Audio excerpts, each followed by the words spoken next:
மல்லி 2 ரூபாய் உன் குந்தலேறி உதிரும் பூ கோடி ரூபாய் பஞ்சு மிட்டாய் 5 ரூபாய் நீ பாதி தின்று தந்ததால் லட்ச ரூபாய்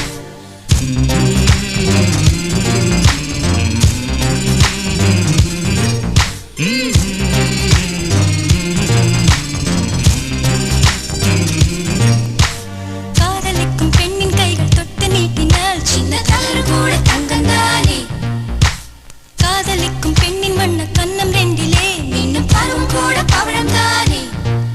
சிந்தும் வேர்வை திருத்தமாகும் சின்ன பார்வை மோட்சமாகும்